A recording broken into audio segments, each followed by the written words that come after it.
ज्ञान गंगा के सभी पाठकों, सभी दर्शकों एवं सभी श्रोताओं को नव वर्ष मंगलमय हो। इस अवसर पर मैंने चंद पंक्तियां आपको बधाई देने के लिए लिखी हैं, वो मैं आपसे साझा कर रहा हूं। बंधुता बढ़े घटे विद्वेष, विश्व बन सौरभ से भर जाए। हृदय से हृदय मिले आद्यांत, रंग ऐसा तन पर पड़ जाए। रहे मंगलमय नूतन वर्ष, कर्म का मिले उचित अनुतोष। बढ़े जीवन पथ पर आलोक, अल्प में हो जाए संतोष, अल्प में हो जाए संतोष। ये चंद पंक्तियों के साथ मैं इस नव वर्ष का शुभारंभ आपके साथ कर रहा हूं। कल 31 दिसंबर था। बहुत से लोगों ने बहुत से संकल्प लिए होंगे, बहुतों ने छोड़ दी होगी। क्या छोड़ दी होगी? किसी ने पीना छोड़ दिया होगा, कोई ज्यादा पीता है तो कम पीने की कसम खाई होगी।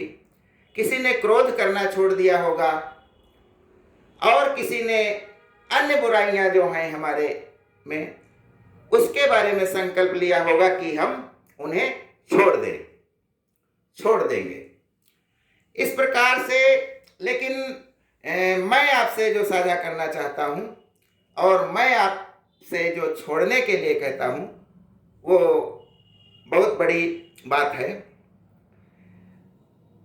जब बाजीश्रवा नाम के राजा ने एक यज्ञ किया था और उसमें कहा था कि हम अपना सर्वस्व दान कर देंगे, लेकिन जब लोग आए, जब दान की बात आई तो वो बूढ़ी गायें दे रहे थे। तो उनके पुत्र नचिकेता ने कहा था कि पिताजी, ये दान नहीं देना चाहिए आपको, जो सबसे प्रिय वस्तु है वो देना चाहिए। जब बाजीश्रवा ने अपने पुत्र नचिकेता से कहा कि मेरे लिए तो प्रिय तुम ही हो, तो नचिकेता इस बात पर अड़ गया कि आप दान में देंगे तो मुझे देंगे। विवाद होने लगा और क्रोध में आकर बाजीश्रवा ने कह दिया कि मैं तुमको यमराज को देता हूं। नचिकेता यम के द्वार पहुंच गया। पिता की आज्ञा मानते हुए 3 दिन तक वहां बैठा रहा, दरवाजे पर खड़ा रहा।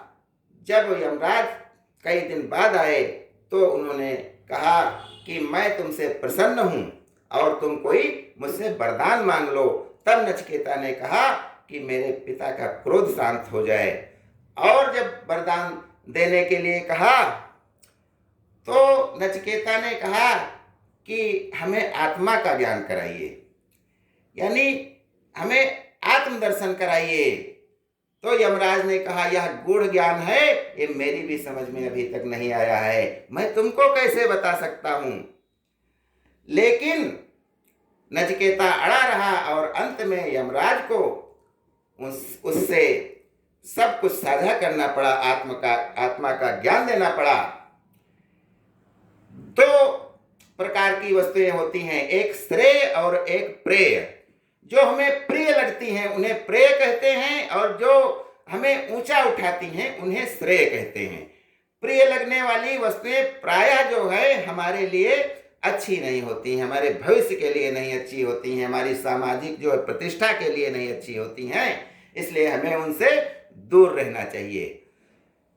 प्रिय कौन सी वस्तुएं होती हैं? जैसे छलदम्ब, द्वेष, पाखंड, झूठ, अन्याय, ये सब होता है। प्रिय लगता है मनुष्य को, इसीलिए करता है, अन्याय करता है, लेकिन ये आदमी को नीचे की तरफ ले जाती हैं। जबकि श्रेय क्या होता है? श्रेय जो आदमी को ऊपर उठाता है, ज्ञान, तप, दान, धर्म, ये सब होता है श्रेय।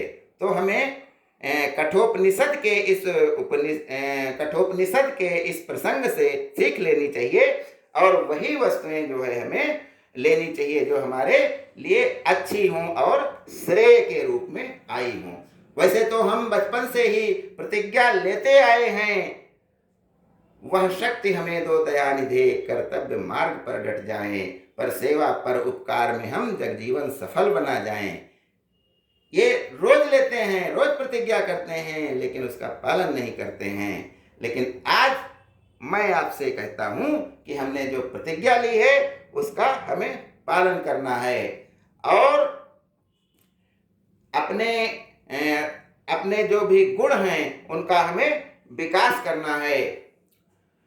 कहा गया है और कि नव वर्ष हमें जो है आगे अच्छे ढंग से जीना है, अच्छे कर्म करने हैं।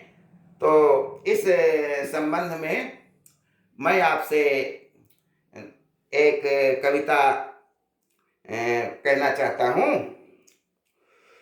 हो के मायूस नयूस शाम से ढलते रहिए, हो के मायूस नयूस शाम से ढलते रहिए, जिंदगी भोर है सूरज से निकलते रहिए, एक ही ठाव पे ठहरेंगे तो थक जाएंगे, धीरे धीरे ही सही राह पे चलते रहिए। आपको ऊंचे जो उठना है तो आंसू की तरह हंस के आंखों की तरफ दिल से उछलते रहिए, हंस के आंखों की तरफ दिल से उछलते रहिए। शाम को गिरता है तो सुबह संभल जाता है, आप सूरज की तरह गिर के संभलते रहिए, आप सूरज की तरह गिर के संभलते रहिए। प्यार से अच्छा कोई नहीं साचा है कुंवर, प्यार से अच्छा कोई नहीं साचा है कुंवर, मोम बनकर इसी सांचे में पिघलते रहिए, मोम बनकर इसी सांचे में पिघलते रहिए। नव वर्ष सभी को मंगलमय हो और नव वर्ष हमें आलोक पर ले जाए, हमें अपने जो है जो पुरुषार्थ हैं उनकी ओर